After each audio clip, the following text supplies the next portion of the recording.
Right, so let me show you guys what it is I'm having for breakfast today. Cinnamon Toast Crunch and 250ml of this Cravendale semi-skimmed milk, so the green lidded one here. I usually would have the granola and yogurt. For the last few videos I keep on having granola because I have been having just the granola and the yogurt for my breakfast meal for like basically the duration of this bulk, the last week or two. But I've officially run out of the yogurt. I am actually going to run out and get some more someday soon. But today this is a good replacement. Tastes really good, got lots of carbs. I know it's got quite a bit of sugar in it, but I'm going to be out soon to the gym, so that's not much of a big deal. And the fats are fairly similar to if I was to have what I was usually having. So yeah, about a week into this bulk so far, I'm feeling different, but I don't feel like I'm looking too different yet. But yeah, I looked at myself in the mirror this morning to see if I could notice any kind of differences. I do feel better, I do feel more kind of full and just a little bit more energetic.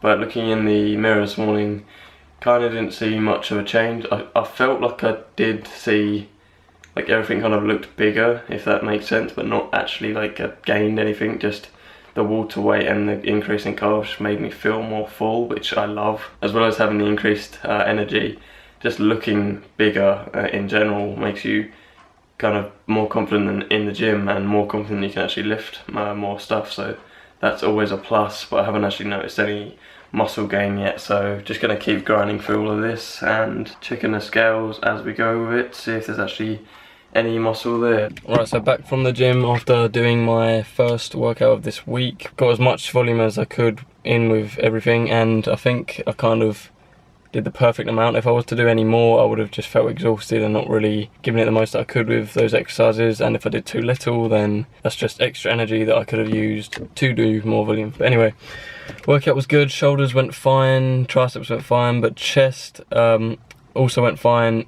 other than the first exercise, which was my compound movement doing flat bench press. Although I'm noticing I'm getting stronger than when I was on my cut, I still feel like compared to when I was bulking before, my 1 rep max and just how strong I am on bench has really decreased. And I think that's partly to do with obviously I've been dieting for quite a while and I've gotten a bit weaker, so it will come back quite soon, but also to do with, I'm thinking maybe I'm stretching too much before my workout.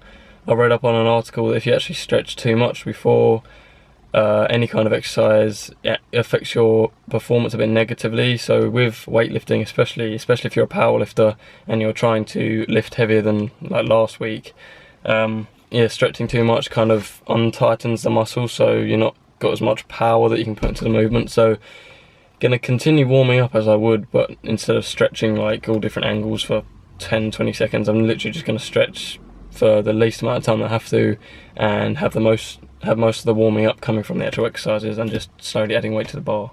How do you think this hat looks? Not sure if I suit hats or not. I only really got it because those days when I get up and my hair looks like crap and I'm going to the gym, or really anywhere, I can wear it to the gym or wherever I'm going. So do I look like a hat person or not? Right, so currently sitting outside of Tesco. Just popped in to get a kind of a pre-workout meal because I've had breakfast already, but I want to have like quite a large snack before I do legs, because legs is quite a taxing workout for me. I always find. So I've got this pasta pot here, Monster Munch, and as always one of these monsters. So obviously the crisps and that aren't that healthy, but I always kind of follow the if it fits your macros rule, and I do check the label, just making sure it's obviously not a red label, because if there's that much fat in it, even if it's in your macros and it fits within your calories and everything, it's still not good to have in excess, you know. Same with things like just bad fats really. If you have fish a lot and eggs, that's not as bad, but a lot of trans fats, saturated fats, that's the kind of stuff that you guys should be avoiding. And then I just had to pop in and get more of this yogurt because I've run out of the yogurt, but I've still got like 2 packs of the granola, so I'm gonna do that probably for breakfast tomorrow and get back on track with the Year Valley one. Still the lowest one in fat that I've managed to find, so sticking with that for now. And yeah, off to the gym now, so I'll see you guys in there with a leg workout. Alright, what's going on people? Here with another leg workout again. A little bit different with this one here. Usually I would start with a compound movement, like leg press, which is what I happen to do after this, but I found that with my leg training, doing carbs, after everything else is kind of makes it hard for me to train calves, because by that point my quads and my hamstrings, mostly my quads, are so tired that doing standing calf raises especially is just so much more difficult than it really needs to be. So I've started doing them at the beginning of my workout so that I can get calves done and out of the way, really focus on them, making sure that I'm getting the most out of that as I can, and then going on to the other exercises. So did standing calf raises and then went on to the seated ones.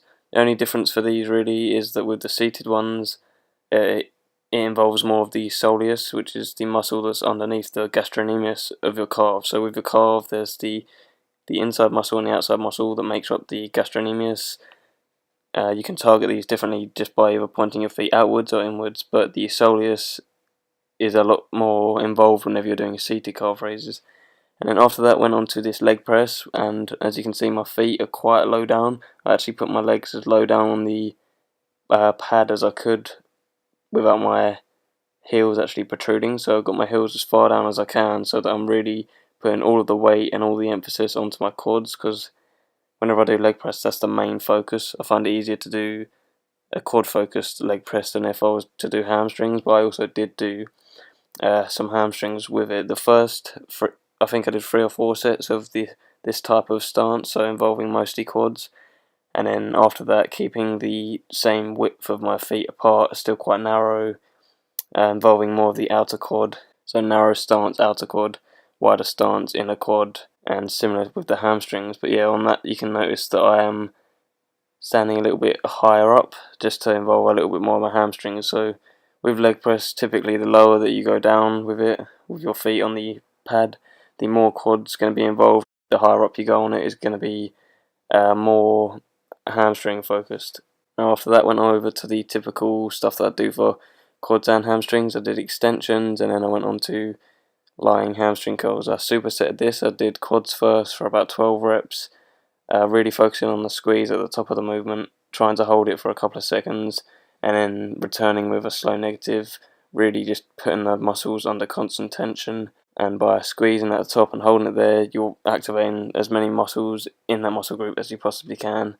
Hamstrings, pretty standard stuff, going slow with it, doing a massive squeeze at the top, engaging my glutes as much as I can as well.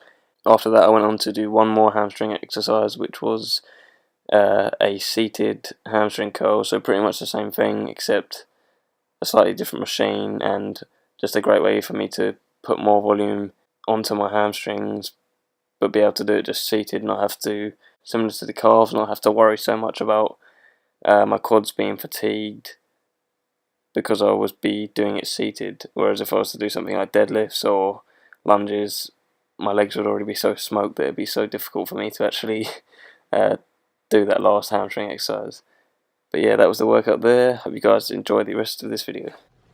Right, back from the gym, about to play some World of Tanks on Xbox, but this happened a couple of days ago. This is my makeshift Xbox mic. It wasn't working for a few days, and I was thinking, do I need to get a new one? Do I need to find my brother's old one, because he's moved to Australia, so I can kind of nick his. Didn't manage to find his one, but I managed to actually make it work just by putting this blue tack on it, like holding the cable down. But I'm not trusting that it's actually going to last very long, so I'm trying to figure out whether I should get a completely new kind of headset, like a Turtle Beach maybe, something like that. I'm not sure what kind of ones they sell on the Xbox One, or if I should just get another one of these crappy ones. I've had it for like a year and it hasn't broken until now. I think I just like yanked the cable too hard once. Gonna have a look on the internet now, see what the prices are. I had a look in Tesco earlier when I was in there buying food and that, but they didn't actually have any of the normal ones. I'm gonna conclude the video here anyway. Hope you guys liked the leg workout. Hope I gave you some informative stuff that you can use in your workout. And yeah, episode 3, Bulking with Ben. Hope you're enjoying this series so far. Hope I'm keeping it kind of interesting enough and it's not just the same kind of things. I'm going to do a full day of eating, hopefully the next video that I do. So yeah, catch all you guys in the next one. See you later.